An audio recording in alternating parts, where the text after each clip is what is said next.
lessons off the streets. Rainfall washes away the memories in binary. Salvation bathes us in its glow.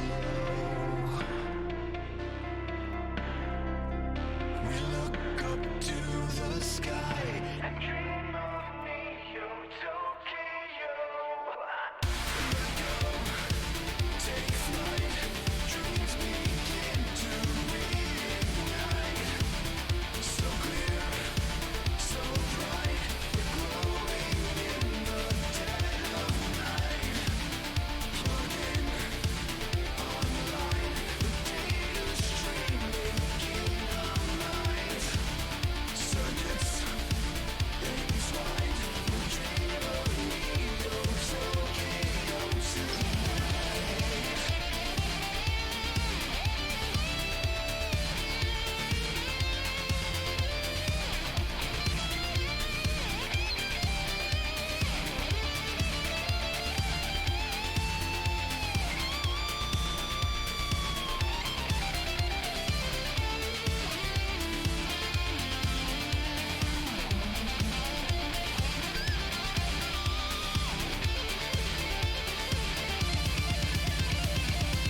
Ladies and gentlemen, boys and girls, friends and family beyond the binary, good evening and welcome to another Overwatch All-Star Brawl production. My name is Warren Jungle God Hammond and I am joined on the mic tonight with Dividing. How are you doing tonight, my friend?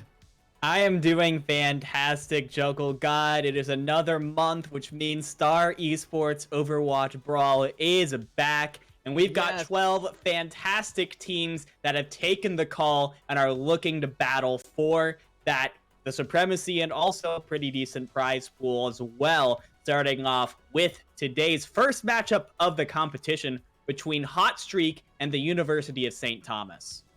Yeah, this is going to be a fantastic series. I cannot wait to get this going. First, like you said, first game of the series, first game of the season. This is going to be great. Can't think of a better way to start it off than with these two teams. So excited to see what they are going to bring to the table tonight in this first to three. Yeah, you've gotta be looking at some of these players at Hot Streak going into this game. Hot Streak, a team that has been very prevalent in the Overwatch Tier 3 community for a couple of open division cycles now. Have always been one of the top seeded teams. Unfortunately, have always fallen short of the ultimate goal of making it up to trials and then contenders and etc. But these players are players that you should not discount. You've got these guys Faded, Frosted, Micro, guys that I have been seeing playing together on teams for a while now. Surely there's a lot of built-up synergy there. They've also added on Big Mouth, aka CJ, very recently played in contenders with Team Drifters. So very excited to see what he's going to bring in on the flexible. Yeah, that's definitely going to be somebody to watch for tonight. On the other side, we've got University of St. Thomas, and while I'm not too familiar with many of these players, I'm sure that if they're here, they deserve to be, and they can give Hot Streak a run for their money. Oh, for sure. There are a couple players on this roster that have been around the Tier 3 scene before. I recognize the name Dan Twist coming in also, I think, from Last Hope. Noctis was on Team Lunaris back in the day. But for the rest of these guys, this is my first time seeing them, and this is a university program in its first year really trying to make a name for themselves. And while I'm sure all these players are incredibly talented, Hot Streak is a very strong first sort of litmus test for the squad. That's a very good point, and I think a litmus test is exactly right. You know, this first matchup, it's gonna set the tone, I think, for potentially the rest of the season. You know, it's gonna show us what these two teams are capable of and where they might fall in terms of the the pecking order, as it were, in this tournament. Yeah, I have to favor Hot Streak here just because they are the team that I'm more familiar with. I know the caliber that these players have gotten to. However, University of St. Thomas having the resources of a dedicated collegiate program behind you. Maybe you have some more resources that maybe the general Tier 3 team doesn't available to you. Better coaching, better facilities, stuff like that. So potentially, UST could surprise a lot of people here, and that I'm sure is what they are looking to do. As we're heading into our first map of Lijiang Tower momentarily, I can't wait to see exactly how both these teams decide how to play these rosters. I know Faded, definitely not one to back off of the Rhine duels, but when it comes to Control Center, that's a very good strategy. Not quite as much on the other two. You can make it work on Night Market. But Hot Streak will likely be forced to flex on the multiple comps here, which will show their flexibility.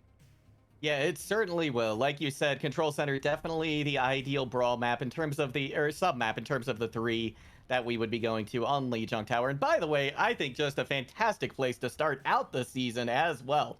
Lijiang Tower, my favorite map, as you can see by my background. And thank you for matching me tonight, Dividing. That was very kind of you. And yeah, just serendipitous that we end up starting out there as well during this series. So cannot wait to see it. And I'm a particular fan of both Gardens and Night Market. I think those two maps are just so much fun to play. So many different comps. Brawl is a pretty good composition to run there, but you can also see disruption compositions. I love seeing Ball and Pharah played on both Night Market and Gardens. Yeah, and you can get a lot of stuff done there. You can, especially on gardens where there's a bunch of open space. You're able to run, the Symmetra TP to the point. You can get that done super well. You can Yeah. also run Pharah comps, Echo Mercy kind of stuff with the dive. You can use the Wrecking Ball swinging all over the place, knocking people all over the place. It is a super fun sub map within Lijiang Tower. It's super cool to be able to see them, to see how teams interpret the map and how teams decide to play it.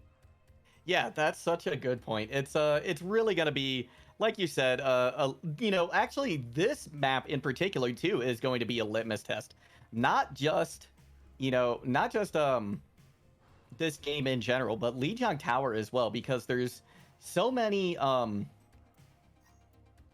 like we said, there's different compositions that you can run here, and we get to see a little bit of potentially everything that these two teams have to offer.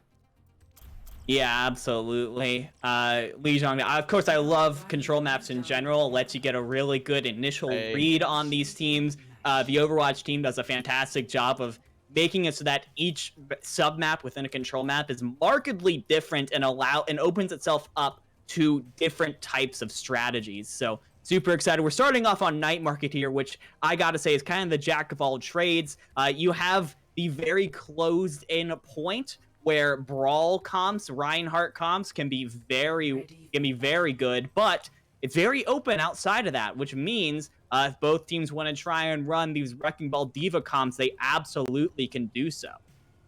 Yeah, they certainly can. And given how much free space there is too, Pharah isn't a bad pick here as well. Of course, it's a little bit better on Gardens, I think, but you can take so many different angles on this point. There's windows along each side that each team can take advantage of. And I imagine we're going to see both of these teams trying to take as many angles as they can and look to surround the other. Absolutely. Bedtime Story is going to get his team out of spawn quicker and then swap over to the Soldier 76. So University of St. Thomas, that is Last Hope is going to get a spawn early. Yeah, that they are. Dantwist is able to take Big Mouth out of the fight early. So UST coming in with a little bit of an advantage here to start things out. They're going to move on to the point now and start to control that as well. And with this point firmly under their control, at least at the moment, they're going to take possession of it as the rest of Hot Streak regroups to try again. Yeah, I have to give it to Dantwist there, getting another headshot there on the Bedtime Story.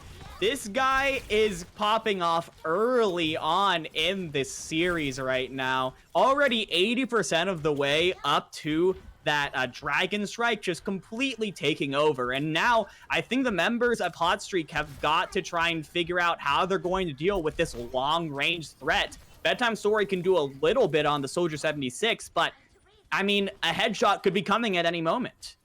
Yeah, that's such a good point. That one pick potential is so real with Hanzo, and they already, like you said, have that Dragon Strike. It's the only ultimate online right now.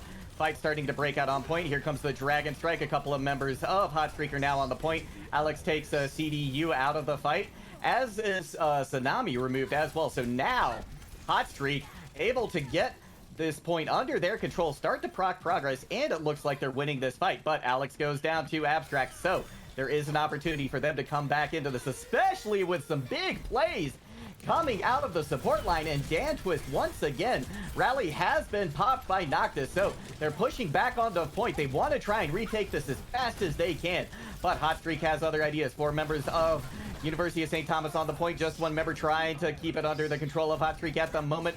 Transcendence has to be used by CDU to keep his team alive as the aggression is coming back, and still Hot Streak is holding on to this point. Yeah, now things are going very much back and forth both sides, but Thunda and Dantwist are still alive, and this DPS duo of St. Thomas has proven itself to be extremely lethal. The mines from Faded have forced everyone off the point, and Noctis goes down, as well as Abstract, both of them off of the edge by Faded and Micro respectively, and that is going to now allow Hot Streak to stabilize here, but it took a lot more of a fight than I think they were expecting, and St. Thomas are going to use the mobility of their comp to try and get back in really quick. They're going to have the Diva Bomb and the Dragon Strike online from Dan Twist, as well as both support ultimates probably coming up very soon. Yeah, that's such a good point, but Big Mouth already has a pick on the Thunder, so there's going to be no pressure coming on from the flank anymore from University of St. Thomas. So this is definitely Hot Streak's opportunity. They've got another pick on the Dan Twist as well. Big Mouth has to use that Transcendence to keep their team up as well. Bedtime Story still going pretty low though, but they are eventually healed back up, and now with 90-some% on the clock, it's all that University of St. Thomas can do to try and touch this point.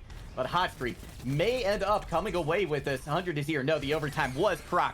Let's see if anything can come of this. The Dragon Strike comes through, but there's already a couple picks and nobody is there to touch the point, and Hot Streak comes away with the first map win. Yeah, it just comes down to Thunder at the start of that last fight there. Just gets caught out and taken down. Great job from the members of Hot Streak to just isolate that Tracer and make sure that she gets no value. And without the threat of that flank Tracer on your Zenyatta, you can just go in completely without a care in the world and just win that 5v6. There isn't a ton of threat on the flank, so you can just win that fight straight up.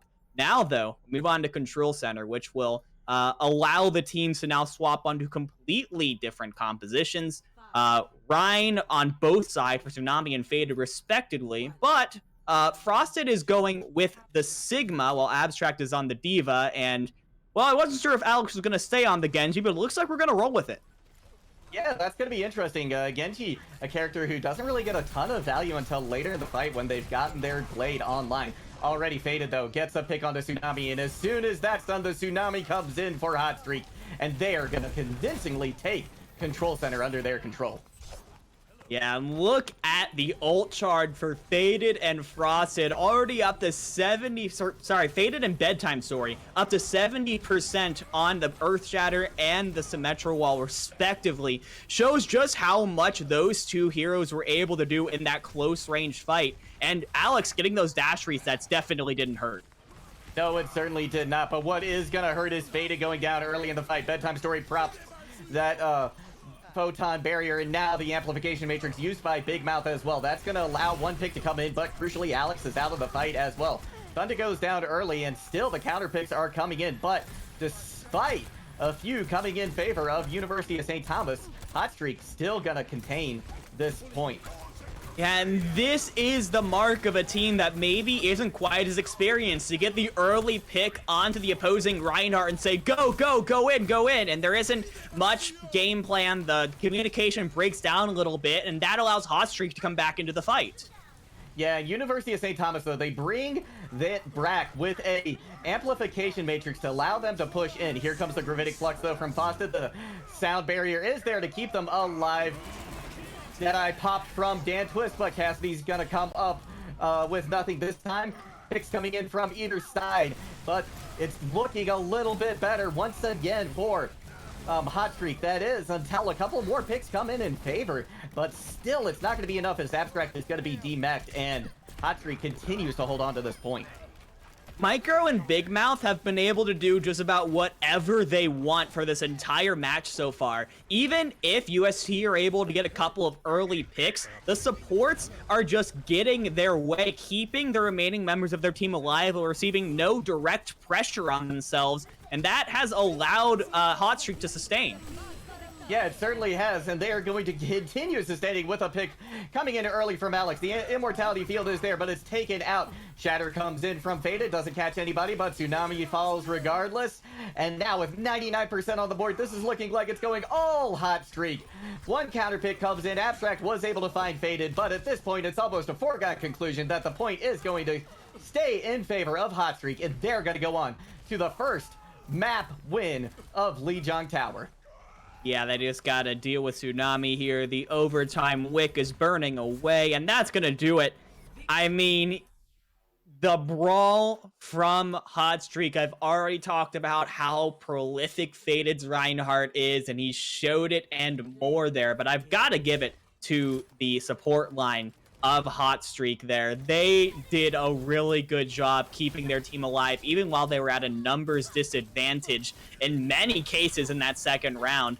UST had several opportunities to take the point, and every time the counter picks were able to come in time for them to push back into the fight. So beautiful job there from Hot Streak, proving why they are one of the more prolific teams to be looking out for in this tournament. They certainly are, but I have to congratulate St. Thomas a little bit. They were able to get 50% on Gardens, and I liked the look of their Wrecking Ball composition. I think the Brawl, from what we've seen in Control Center, pretty clearly in favor of Hot Streak, but if St. Thomas can get them off maybe the Brawl composition and onto something else, I think they have a real chance to make some trouble for them and take a map or two in this series. But I have to agree with you. I think Hot Streak is the favorite, especially after seeing this first map.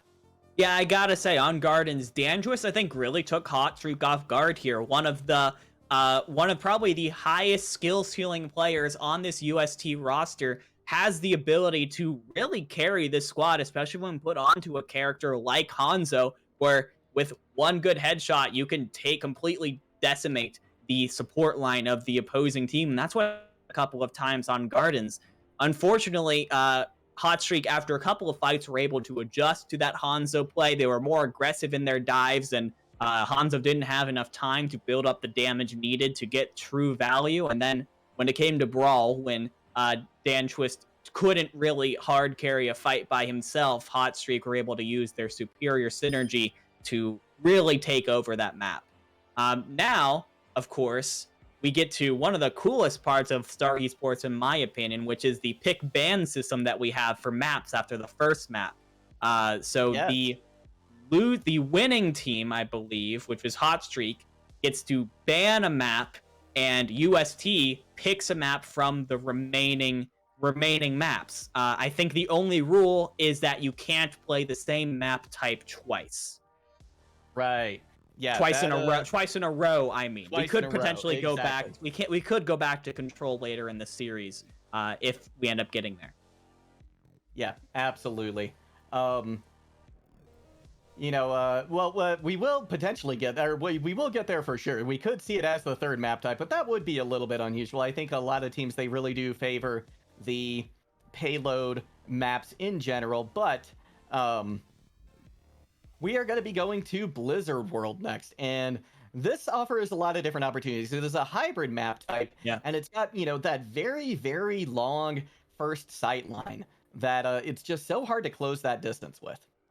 Yeah, I think it's very interesting to note that Hot Streak decided to ban Eichenwald beforehand, which I think is even more of what you talked about with those long sight lines and being a big threat for potential Hanzo and Pharah players. I think Hot Streak are giving some respect to Dan Twist here and the damage that he can put in if left unchecked. Of course, then UST decided to go with Blizzard World, which is another map that can offer that same sort of advantages. I mean, on the second point, there are all these like strips of high ground that a Hanzo can just stay up there. Doesn't even have to get off for basically any reason, and can just keep on popping headshots into the entire team. So, still a very good pick for UST. I think they're doing a good job of playing to their strengths so far. They certainly are. I think you're absolutely right. This is an excellent map choice for them, and I think it should pay.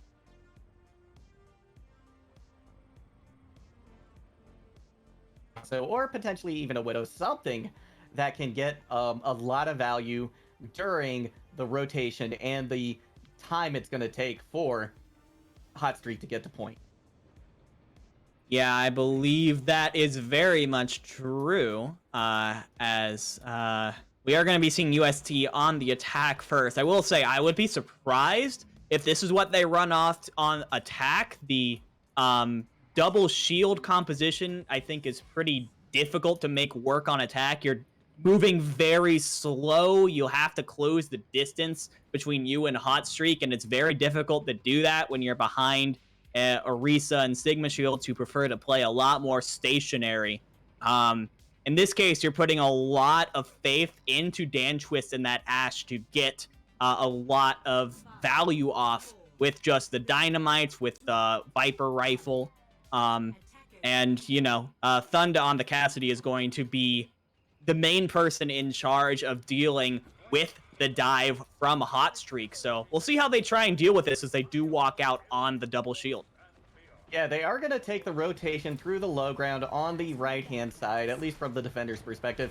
They've started to push out now, and now that Hot Streak has an idea of what they're running up against, they're going to start to transition and rotate into a better position for this composition. We already see Faded up above, actually, exactly where University of St. Thomas is. They've started to come out of the Snacks Ramas area to try and start to put a little bit of pressure on Fort Point, but Tsunami, as soon as they go in front of their shield, they're almost pushed back immediately, and they're going to have to regroup in there. And now, at this point, they've been surrounded essentially by Hot Streak, and already the picks are starting to come in, and now they're going to start going in earnest. Big Dynamite comes in, catches a couple of members of UST, and they're going to have to try again, and already Hot Streak has burned a minute off the clock.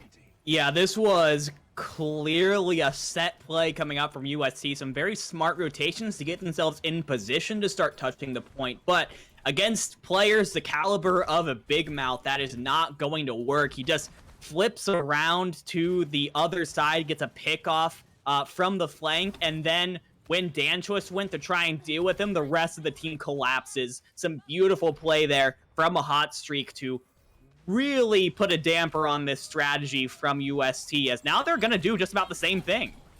But an excellent disruption comes in from Faded. They're able to boop so many of the members of UST out from behind that shield right when the Bob comes in from Bedtime Story as well. Picks come on from either side. There's no main tank to be found anywhere on this map at the moment. Transcendence has to be used by Big Mouth to try and push in on this bunker composition, but they're having a little bit of trouble as they're already demeched Frosted Butt. They're going to use that self-destruct, and it catches CDU out, and that's going to be the rest of the members of USD falling. And now we're under 2 minutes left on this first point. Yeah, I mean, I can respect UST having a strategy and wanting to stick with it, but I feel like at some point, about now in fact, you have to say, okay, this isn't working. We've got to swap something up here. They have got this bunker comp figured out. They're able to outpoke us, and it is very difficult for us to get value. They're going to try moving to the right now, right high ground, which I think is a better place to try and take advantage of the strengths of your comp, the long range of the pulls from Tsunami, as well as get a good vantage point potentially for Danchwist's Bob.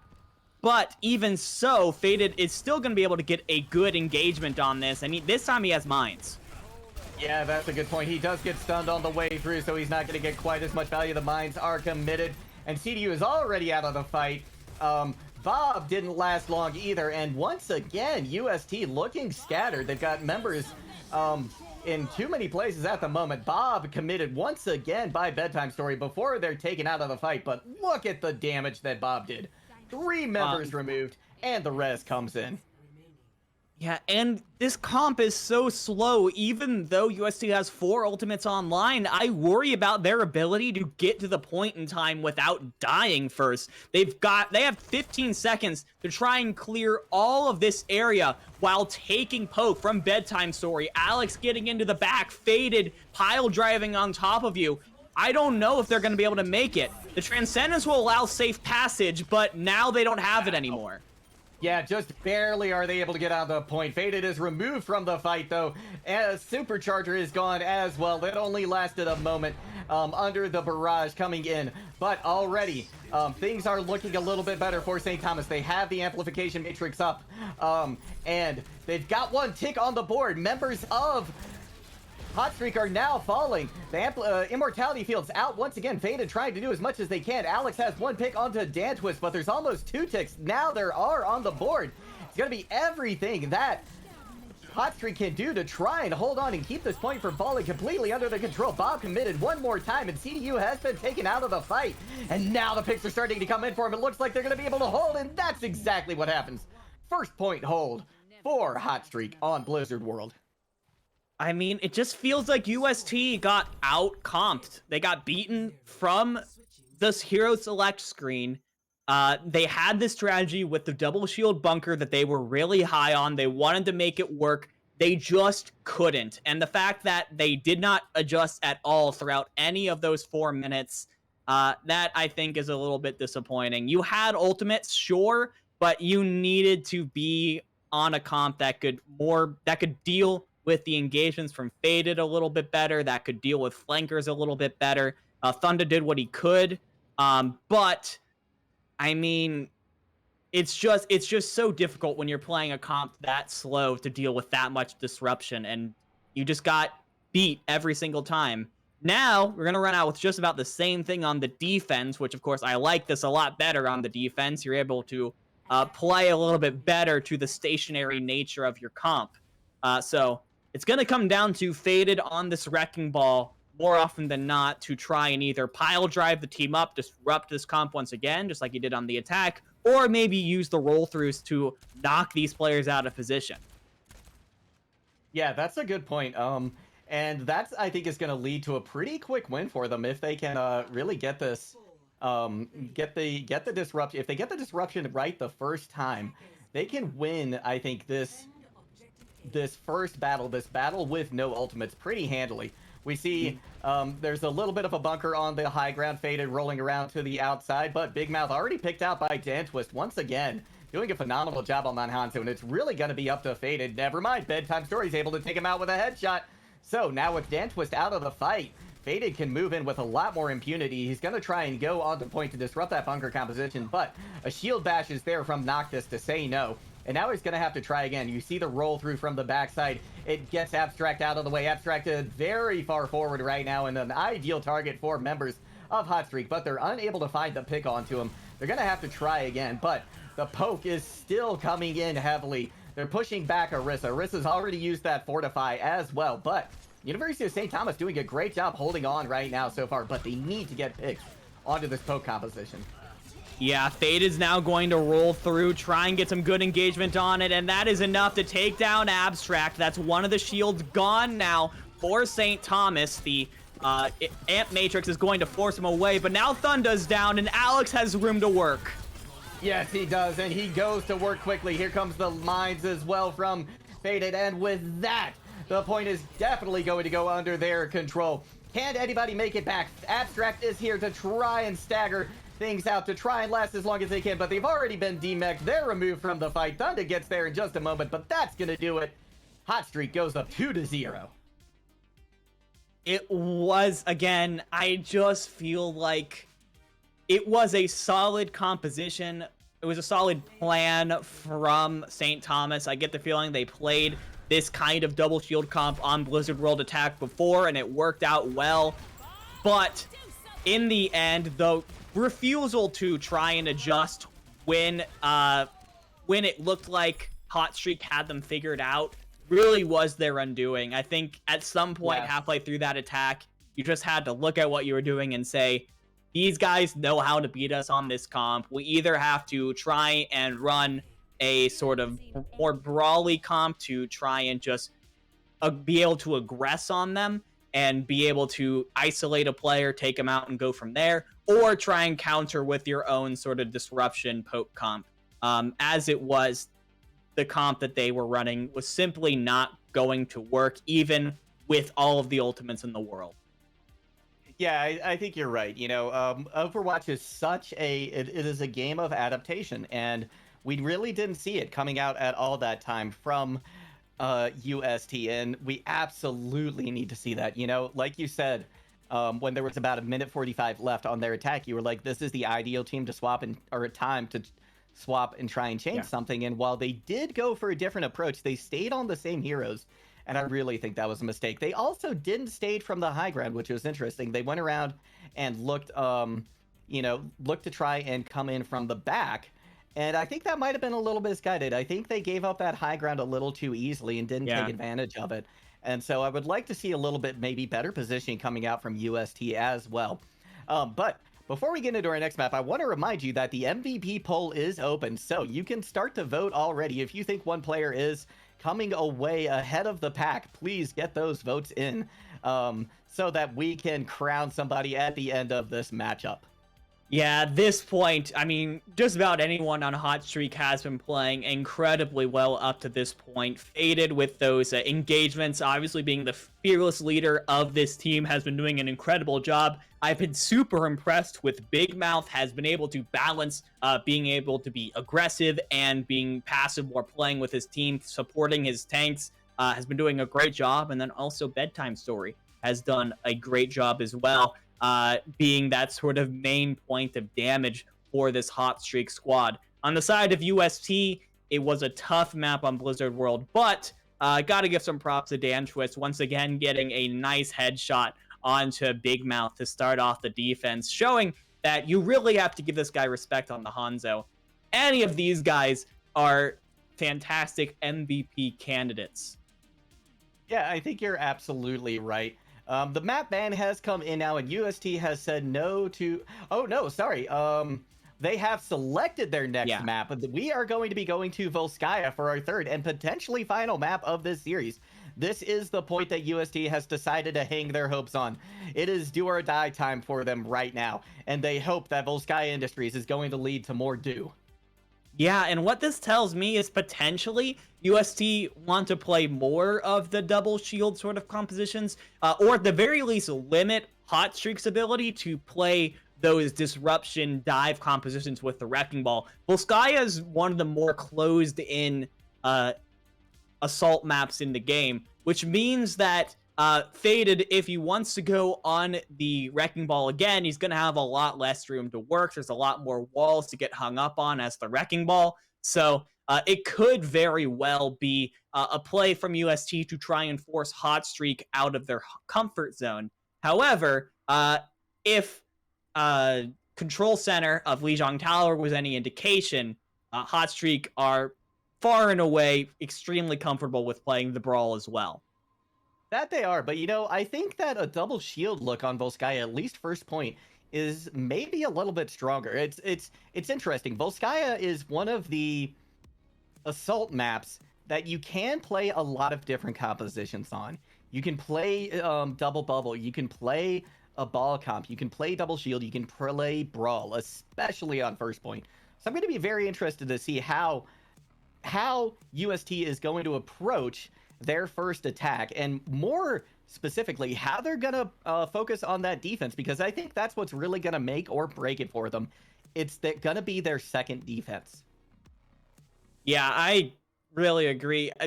Volskaya is one of the more difficult second points to break in the game. Of course, all assault maps are very difficult to break on that second point just because the defender spawn is right outside. But being able to just hold a Hot Streak back for a little while, I assume as talented of a team as Hot Streak is, they will break through UST's initial defense to take point A.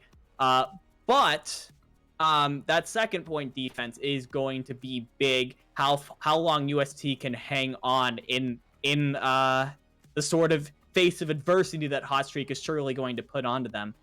That being said, if we are sticking onto the same sides, UST is going to be starting on the attack. So we're going to be needing to see them break through that defense from Hot Streak first in order to access the second point at all. Yeah, that's a good point. And Hot Streak have been looking very hot this entire time. UST trying to cool things off with Volskaya, but it's gonna be close, I think, or it's gonna be interesting to see if they can pull it off. I mean, I think Assault, it has some similarities to Control Point in terms of, sometimes the pace that it can be played at on the first point, at least when you're on attack. So that is going to play into UST's chances to get that first point just because of the spawn advantage, but they're going to have to get picks each time they come in. And I'm looking at Dan Twist to be the person to open that up, because even if they don't win the first or second fight, they can get one or two picks. They can get in the fight faster than Hot Streak can, and that I think is going to be their ticket to see the second point. Yeah, and those long-range heroes that Dan Twist has been bringing out so far in this game, the Ashe, the Hanzo, potentially, I mean, those are probably the two that I would be expecting to see on Volskaya here. Hot Streak hasn't really shown either the ability or the willingness to directly challenge Dan Twist on these long-range heroes, instead saying, you can try and get pot shots at us all you want. You get a pick that's just fine. We're just going to engage on the rest of your team and kill them all, and then kill you when it's 1v6. But Right. that is who you're going to be. That is who you're going to be looking at potentially on the Hanzo, on the Ashe, in order to get those crucial picks that UST needs on this engage. Yeah, that's a very good point. And as the teams look like they are ready to load up, Full Sky Industries is ready and waiting, as are we. And it's going to be exciting to see how this turns out. Once again, UST's back are against the wall. They have to come out with a big win here, or at least a draw, to keep their hopes of staying in this series alive. Yeah, but it's all going to start off with this attack. They need to be able to take a point here in this series. I don't think they've done it quite yet. They got a couple of ticks off on Blizzard World, but they weren't quite able to take the whole thing. And this is a very big change in strategy if this is what they're going to go with. The Wrecking Ball from Tsunami, the Diva from Abstract, it seems like they're opting to match what Hot Streak is playing more than anything. Yeah, you're absolutely right. And I think this has been one of the best looks we've seen them come out on so far. So I'm excited to see this, if it is in fact what they are going to try and run with. Hot Streak again favoring this ball composition on defense, and I love to see it. I'm a ball main, and you can't. I'm happiest when I'm getting to see a couple Wrecking Balls play the game. So this is exciting for me. Fade had already posted up on that dump truck, getting ready to disrupt whatever kind of rotation UST tries to come out with.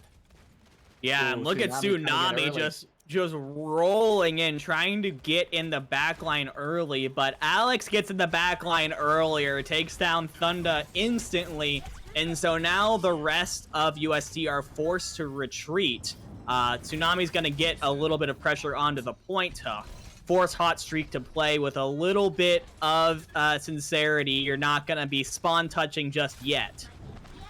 No, they aren't quite yet. Dan Twist able to get a pick onto Big Mouth, so without that Anna in the mix for Hot Streak, it's going to be tough for them to keep their team healed up. Micro needs to try and get this res off, but the oop is there from Tsunami to keep them away from that point to get the res off. But Hot Streak is doing a fantastic job of stalling the point, and crucially, we need to see a couple more picks coming in from UST, but CDU is already out of the fight, so that's going to be tough for them to push on without that Discord and Harmony orb. Yeah, interestingly, Big Mouth swapped over to the Zenyatta instead of the Ana, which means this is now an extremely low healing comp that Hot Streak are coming out with right now. But it doesn't seem to matter very much. Big Mouth is more than happy to get his value in the fight through headshots instead of healing, as gets a nice headshot there to force UST back. And well, when you force the entirety of UST in a room, that's where Alex gets a ton of value. And now Alex is looking at a Dragon Blade, looking to use it quickly because C-Dub does not have the Transcendence online. In fact, he's still pretty far from it, which means that this Dragon Blade could get a lot of value. Yes, it certainly could. There's not going to be any nano to commit with it, like you said before. Big Mouth does go over to that Zenyatta, but you can damage boost him, and a damage boosted blade is just about as good as a nano boosted one. We see Tsunami trying to come in and find an off angle. They're trying to take out Micro, but it's Faded who gets the value first. A couple of picks coming online for them, but a couple of counter picks as well. This could be the opening that they need, but Tsunami's out of the fight right before they get that minefield online, and Bedtime Story is there to take Thunder out, and that's going to do it for this push from UST. They've got a minute and a half left to make something happen. Alex played that perfectly, was just hiding in the stairwell, was waiting, hoping that that USC would opt to try and rotate through the stairwell. They do, and he instantly gets the headshot dash combo onto C-Dubs, takes out the Zenyatta, and took the big damper onto that fight. And with Dangerous taking a bit of a drink there, we're once again in a 5v6 situation. Yeah, we are, and this is just playing into the hands of Hot Streak ever so greatly. Thunder removed from the fight by a Dynamite. Faded finds a pile driver to knock this out, and now with the minefields committed in that hallway from Tsunami, it's going to be hard for the rest of Hot Streak to try and contain who's coming through, but they do, and now Tsunami is up this creek without a paddle. And oh, that's so unfortunate for UST. I'm not sure how Dan Twist died there, but the fact is that UST were going into a fight down members from the very beginning, and yet they still committed every ultimate that they had in their bank at the time and got absolutely nothing from it. So now they just have 20 seconds, a Diva Bomb, and maybe a tactical visor, but that is all that they're working with here to try and get anything out of this Volskaya attack. Yeah, that's absolutely right. They want to at least get one tick on the board. They want to have a win condition there. And already Alex is out of the fight, so that is a win condition online. Faded, though, has put the mines on point, and it's C-Dub who's actually getting some big value, taking out Big Mouth this time. There's the Dynamite coming in again onto the high ground. Overtime starting to tick down. So a member of UST needs to touch. They finally do, but Faded is up on this high ground, doing so much damage. Frosted coming in with a big self-destruct as well. Transcendence has to be committed by CDU to try and get something going on point. They've started to proc a little bit of percentage now. Can they get one tick on the board? Here comes the blade, though, from Alex, and this could be devastating. Can he find a pick? It looks like he's unable to.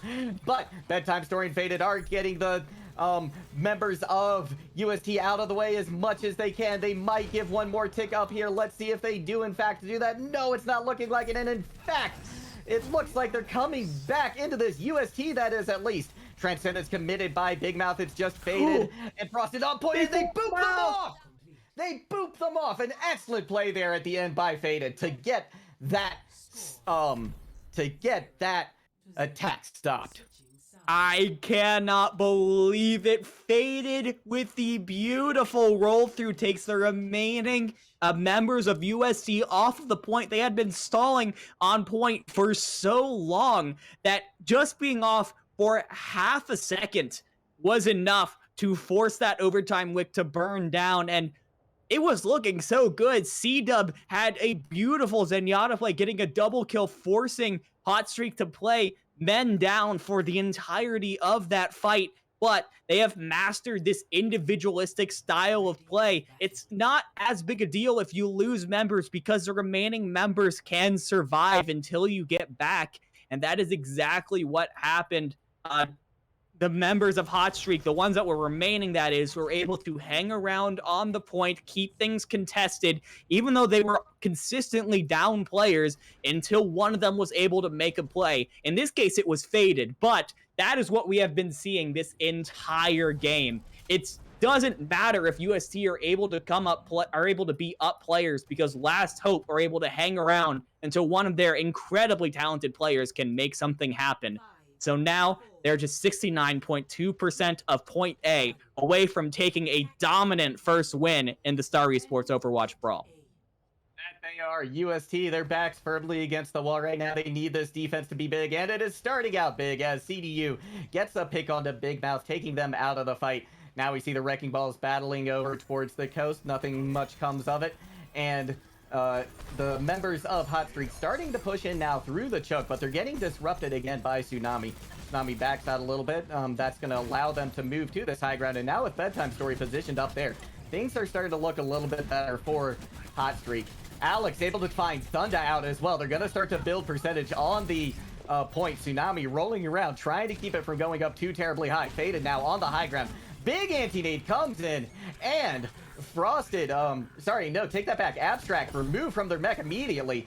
1 point already, 1 tick already down, and with Faded and a few members out of the fight, this looks like it's almost over. They need to hold on for dear life, but can they do it? Hot Streak looks like they're gonna go to their first win of the season, 3-0 over UST. Congratulations, well played by Hot Streak, and looking forward to seeing what else is gonna come out of this fantastic looking team.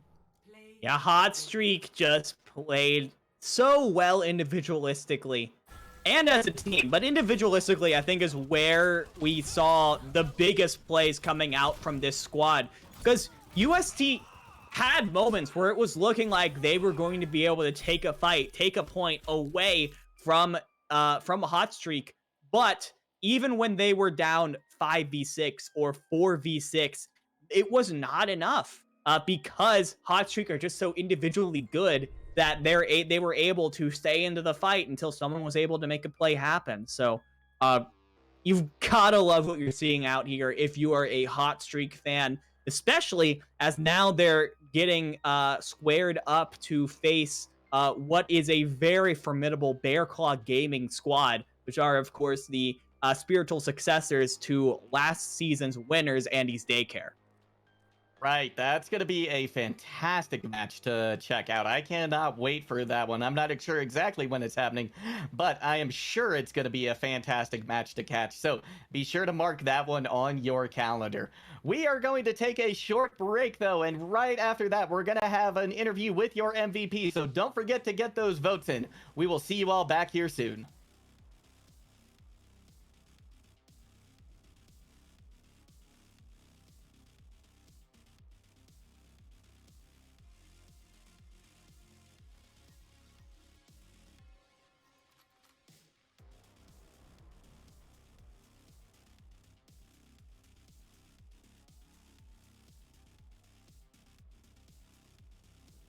Oh, I am so sorry. It looks like we are still on the air. So we're just going to Alright. continue chatting about this game. The interview we will be brought in, and we will take that just as soon as it happens. Just as soon as the MVP voting comes in. Yeah, make just sure to gotta make get sure all the your numbers are there. make sure to get your votes in, because I think as of now the voting is still currently open. But it will be closing momentarily, so make sure to get that in.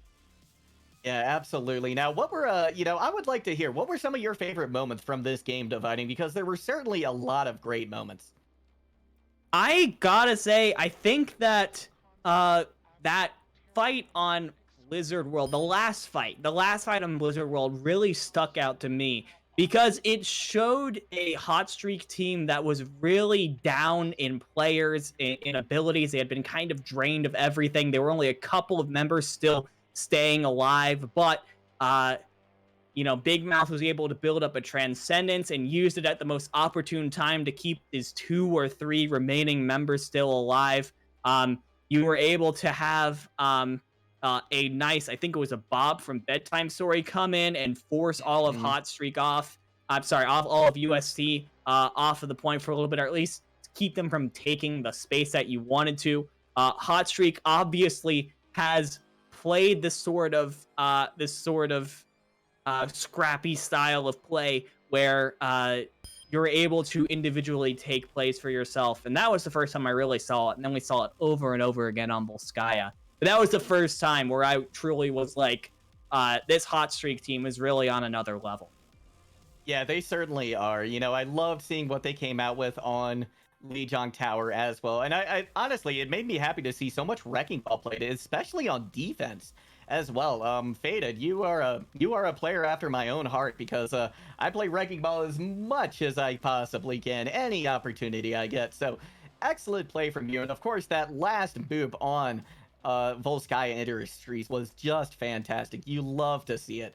So we have our MVP, though, picked out. So thank you all for voting in chat. We're going to have them in here for an interview in just a couple of moments. But to give you a sneak peek, your MVP of the evening is going to be Big Mouth. So congratulations to them.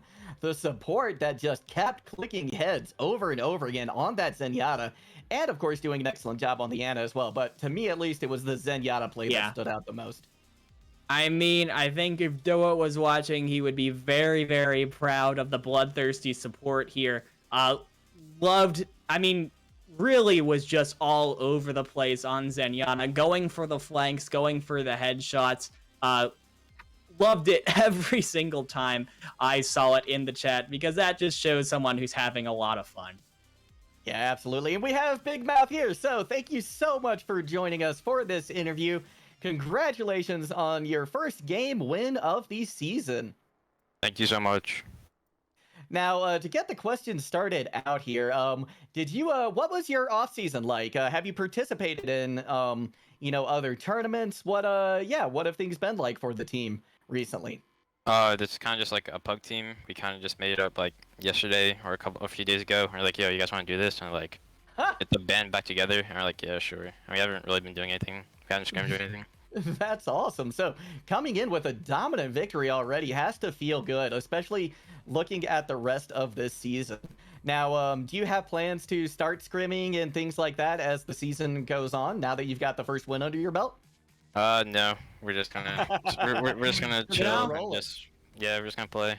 That's Hell fair. yeah, well, that sounds like a great way to do it. Dividing, do you have any questions for Big Mouth? Yeah, I'm curious about just what your mentality is on that Zenyatta play. I think you do a pretty decent job of of understanding when to go aggressive and when to play back with the rest of your team. What's like the mindset of Big Mouth the Zenyatta player in those kinds of situations? I don't know. I kind of just looked at like the enemy's profiles, and then I'm like, oh, this should be easy. And I just kind of had like an alpha mentality and just flanked. I see. Yeah.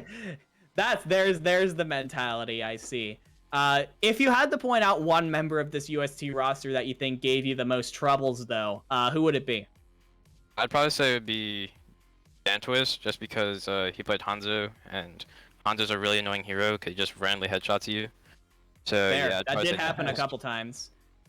And for my final question, I believe that this win sets you up against Bearclaw Gaming in the next round, which are, of course, the spiritual successors to Andy's Daycare, last tournament's winners. What are your thoughts going into that matchup? It should be free because Zera and Infected are pretty bad. So like, I think it should be a pretty easy win for us. Oh, that's fantastic. All right, well, you gotta love that confidence. Last question from me. Would you like to give any shout outs before we end this interview? Shout out to Alex because he hasn't played a game in like 6 months and he came back to have like fun with us. So yeah, shout out to Alex.